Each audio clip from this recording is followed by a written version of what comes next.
Hello viewers, আশা করি আপনারা সবাই ভালো আছেন। HTML এর এই ভিডিও টিউটোরিয়ালে আমি HTML এর খুবই একটা গুরুত্বপূর্ণ টপিক নিয়ে আলোচনা করব, সেটা হচ্ছে কমেন্ট। আশা করি আপনারা কমেন্ট অনেকে জানেন, তবুও আমি আবার বলছি যে কমেন্ট হচ্ছে এক ধরনের মেসেজ। কোন একটা নির্দিষ্ট জিনিস সম্পর্কে একটা মেসেজই হচ্ছে কমেন্ট। তো HTML এ আমাদেরকে কমেন্ট ইউজ করতে হয়। যে কোনো প্রোগ্রামিং এ কমেন্ট ইউজ করার সিস্টেম আছে। তো HTML এও কমেন্ট ইউজ করা হয়, বাট কেন কমেন্ট ইউজ করা হয় সেটা একটু আপনাদেরকে বলি। ধরুন একজন ওয়েবসাইট ডেভেলপার একটি ওয়েবসাইট ডেভেলপ করার জন্য সে HTML কোড লিখলো। তো HTML কোডের পরিমাণ এতই বেশি যে ধরুন 4-5 হাজার লাইনের HTML কোড সে লিখলো। এখন সে এই কোডের মধ্যে অনেকগুলো নিউ কিওয়ার্ড ইউজ করতে হয়। যেমন ধরুন বিভিন্ন আইডি আছে, নেম আছে, ক্লাস আছে।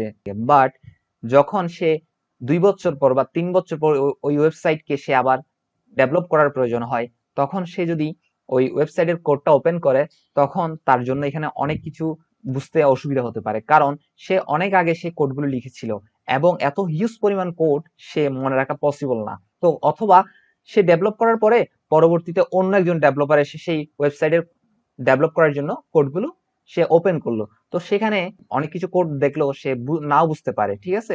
অনেকগুলো কোড দেখে না বুঝার কারণে কাজ করতে অসুবিধা হতে পারে। তো এখন যদি আমরা কোনো একটা নির্দিষ্ট কিওয়ার্ডের জন্য যদি আমরা কমেন্ট ইউজ করি, তাহলে পরবর্তীতে আমাদের সমস্যা হয় না, কারণ ওই কিওয়ার্ডের পাশে লেখা থাকবে এই কিওয়ার্ডটা কেন ইউজ করা হয়েছে বা কোন কাজের জন্য আমরা ইউজ করেছি, সেটা যদি আমরা কমেন্টের মাধ্যমে লিখে দিই তাহলে আমাদের বুঝতে সুবিধা হবে। তো এটা সব ওয়েব ডেভেলপাররা বা সব প্রোগ্রামাররা করে থাকে। তো HTML ও কমেন্ট দেওয়ার একটা সিস্টেম আছে, তো সেটা আমি আপনাদেরকে এখন দেখাবো।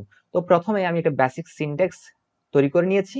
তো এর মধ্যে যদি এখন আমি প্যারাগ্রাফ ট্যাগ দিয়ে যদি লিখি welcome in my YouTube channel, ওকে।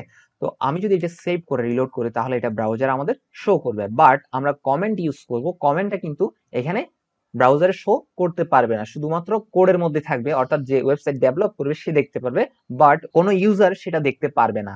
আমি এখানে আরেকটা কাজ করি, এই প্যারাগ্রাফ ট্যাগের মধ্যে আমরা একটা আইডি দিব।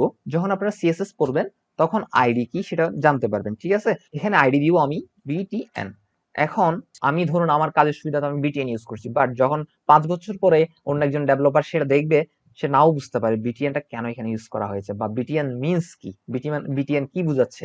তো সেই জন্য আমরা কি করি যে এখানে একটা কমেন্ট দিয়ে দিই এই জিনিস সম্পর্কে। তো আমরা লেস দেন সাইন দিয়ে আমরা এক্সক্লেমেটরি সাইন ইউজ করবো, এরপরে দুইটা ড্যাশ চিহ্ন ইউজ করব। তো ড্যাশ চিহ্ন ইউজ করার পরে আমরা আমাদের প্রয়োজন মতো কমেন্টটা ইউজ করব। যেমন এখানে আমি বলতে পারি যে BTN means button, BTN means button, অর্থাৎ বিটিএন দ্বারা এখানে বাটনকে বোঝানো হচ্ছে, ঠিক আছে। তো আমি যদি এটা সেভ করে রিলোড করি তাহলে দেখুন যে এখানে ওই মেসেজটা বা কমেন্টটা কিন্তু এখানে শো করছে না। তাহলে আমরা কমেন্ট HTML ইউজ করব এভাবে। তো এভাবে চাইলে আমি পুরো কোডকেও কিন্তু কমেন্টের মধ্যে রাখতে পারি, বাট তখন আনফরচুনেটলি কিছুই দেখাবে না। যেমন ধরুন আমি এখানে দেখাই, এটা আমি কপি করে HTML এর উপরে দিয়ে দিব, ওকে, HTML এর উপরে দিয়ে দিব। এখন এই যে লাস্টের যে সাইনটা আছে এটাও কপি করব, একদম HTML এর নিচে ইউজ করব, ওকে। মাঝখানে আমি এটা ডিলিট করে দিব, ওকে। এখন যদি আমি সেভ করে রিলোড করি দেখুন কিছুই দেখাচ্ছে না, কারণ এগুলো সবগুলো কমেন্টের আন্ডারে চলে আসছে। তো আমরা কমেন্টের মাধ্যমে কোন একটা মেসেজ দিতে পারি HTML এর মধ্যে। তো আশা করি আপনাদের কমেন্ট কিভাবে ইউজ করতে হয় সেটা আমি বুঝাতে পেরেছি। তো ভিডিওটি এই পর্যন্তই থাকবে। সকলে ভালো থাকবেন, সুস্থ থাকবেন, সকলকে ধন্যবাদ।